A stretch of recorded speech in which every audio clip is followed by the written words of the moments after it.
In today's video, we're going to discuss the home goods and furniture giant WayFair. Practically everyone has heard of or shopped at WayFair these days. The company is one of the world's largest and fastest growing home retailers. With an audience of 23.6 million active consumers, more than 33 million products, and 23,000 suppliers, it's easy to see why so many people turn to this popular website. You can get everything from a living room rug to a kitchen island to a decorative knickknack on the website, making it a one-stop shop for all things decor. But while you might be familiar with the massive online retailer, we thought it would be interesting to dive into the rise and challenges of WayFair. Before we start the video, I've noticed in my video analytics that most of you watching are not subscribed. Please don't forget to subscribe and turn on the notification bell for more company documentary videos. Please support the channel by subscribing, liking, commenting, and sharing the video. I promise you it's free. We're working aggressively to grow the channel and we need your help by subscribing. Your support means so much and is so appreciated. Thanks again. The story of WayFair starts with entrepreneurs Niraj Shah and Steve Conine, who founded WayFair in August 2002 as a two-person company with a makeshift headquarters in Conine's nursery in Boston, Massachusetts. Both Shah and Conine hold a Bachelor of Science degree from Cornell University and had run two previous companies, Simplify Mobile and IXL, a global consulting firm. As of December 2018, Shah is the Chief Executive Officer, and Shah and Conine share the chairman position. Originally known as CSN Stores, derived from a combination of Shah and Conine's initials, the company began with the website racksandstands.com, selling media stands and storage furniture. In 2003, it added patio and garden goods suppliers, 3 online stores, and more than a dozen employees, and it moved its headquarters to an office on Newbury Street in Boston. Over the next 2 years, it expanded its catalog to include home decor, office, institutional and kitchen and dining furniture and materials, home improvement goods, bed and bath materials, luggage, and lighting. In 2006, WayFair had $100 million in sales. In 2007, the company expanded in the United States and into international markets. In 2008, CSN Stores began shipping to Canada and selling in the United Kingdom and opened a London office. The Boston Business Journal ranked it the #1 fastest growing private e-commerce company in Massachusetts, and the #4 fastest growing private company overall. In 2009, it expanded to Germany. In 2010, it relocated its headquarters to 177 Huntington Avenue, where they occupied 10 floors. At the end of that year, it launched Joss & Main, a members-only online store. By 2011, CSN Stores owned over 200 online shops, largely niche shops for specific products like cookware.com, everyatomicclock.com, and strollers.com. In an effort to scale, direct traffic to a single site, and unify the company aesthetic, Shah and Conine rebranded CSN Stores as WayFair, a name chosen by a branding firm with no other meaning. To market its brand and continue its expansion, in June 2011, the company raised $165 million in funding from the investment firms Battery Ventures, Great Hill Partners, Harbor Vest Partners, and Spark Capital. WayFair.com launched on September 1, 2011. As of July 2012, it had consolidated all of its niche websites, with the exception of Joss & Main and All Modern, into WayFair.com. In August 2012, it launched WayFair Supply, a single destination for WayFair's business, government, and institutional customers. In August 2013, it acquired Dwell Studio, a New York City-based design house and retailer focused on modern home and family furnishings. In March 2014, T. Rowe Price led a $157 million pre-IPO financing, valuing the company at more than $2 billion. In late June 2014, the company again relocated its headquarters, this time to 4 Copley Place, about a block from its previous headquarters. It also opened 2 satellite offices in the surrounding area.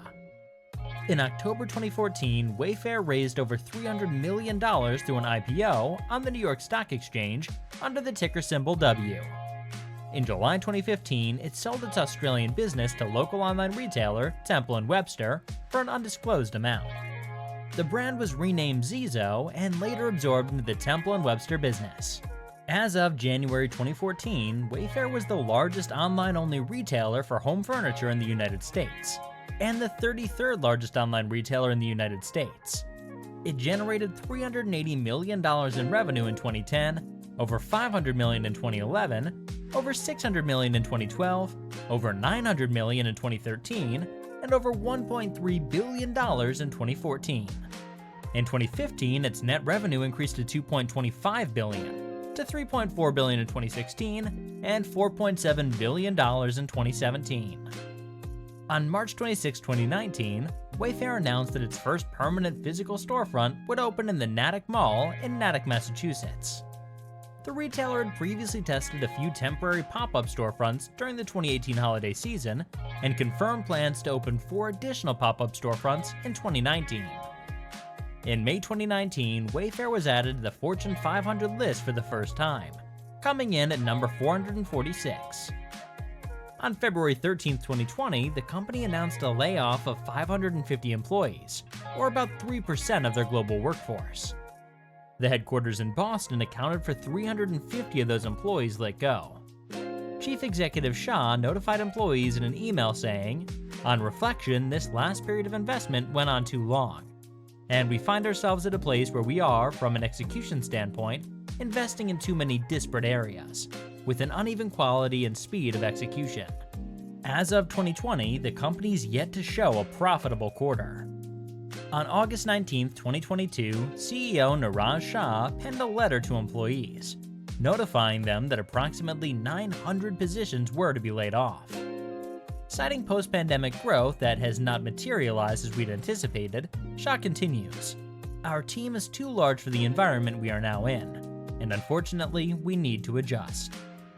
When this announcement was made, WayFair was facing losses and a stock shrinkage of 70% from the beginning of August 2022 through August, and posted a loss of $378 million in Q2 of 2022. The CEO's letter noted severance packages of 10 weeks pay minimum to US-based employees. Those packages costed the company between $30 and $40 million. Aside from a number of recent financial struggles, WayFair over the years also has been embroiled in several scandals that have captured public attention and raised concerns about its practices. One of the most widely circulated scandals involving WayFair emerged in mid-2020, when a conspiracy theory spread across social media platforms. The theory suggested that WayFair was involved in child trafficking due to exorbitantly priced products with seemingly random names matching the names of missing children. While the allegations were baseless and lacked credible evidence, the scandal nevertheless gained traction, raising questions about Wayfair's supply chain and product listings. WayFair swiftly responded to the conspiracy theory by debunking the claims and highlighting the company's commitment to ethical practices. The incident underscored the power of misinformation in the digital age and the potential impact on the company's reputation, even when unfounded. Another scandal that WayFair faced revolved around allegations of poor labor and working conditions in its supply chain.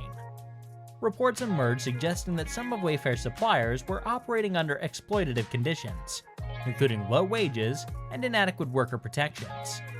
This raised ethical concerns about the company's commitment to responsible sourcing and corporate social responsibility. WayFair responded by emphasizing its supplier code of conduct, which outlines its expectations for fair labor practices and ethical standards among its suppliers. The company vowed to conduct thorough audits of its supply chain partners to ensure compliance with these standards. Lastly, but probably just as notable as the trafficking scandal, was the WayFair company walkout. In June 2019, employees of the e-commerce giant staged a walkout to protest the company's involvement in furnishing the Trump border detention facilities for migrant children. This event marked a significant moment where employees used their collective voice to advocate for social change within their organization. The walkout was sparked by an internal outcry after employees discovered that WayFair had fulfilled a contract to supply furniture to detention centers associated with controversial immigration policies. In response, over 500 employees participated in the walkout, demanding that the company cease its business dealings with these facilities and establish clearer guidelines for ethical business partnerships. The event spotlighted the growing trend of employee activism, where workers expect their employers to uphold values aligned with social responsibility. WayFair released statements regarding the walkout. However, they didn't stop servicing that really lucrative government contract. To be honest, I probably wouldn't have either. The future of WayFair holds both exciting possibilities and challenges as the e-commerce giant navigates an evolving retail landscape. With its innovative approach to home furnishings and decor, WayFair is poised to continue reshaping the way consumers shop for their living spaces. With that being said, we won't sit here and pretend that it's all rainbows and butterflies. The path ahead is not devoid of challenges. With competition surging from various corners, WayFair must fortify its position by forging unique partnerships and curating exclusive offerings. In an era where authenticity and sustainability resonate deeply with consumers, the company's commitment to accurate product representation and environmentally conscious practices will be pivotal. Anyway, let me know in the comments what you think about all the scandals WayFair's been involved in. Have any of these scandals made any of you stop shopping with WayFair? I'm very curious. Thanks for watching. Please don't forget to subscribe for more company documentary videos and unique company stories. And be sure to like the video as well. Alright guys, see you in the next video.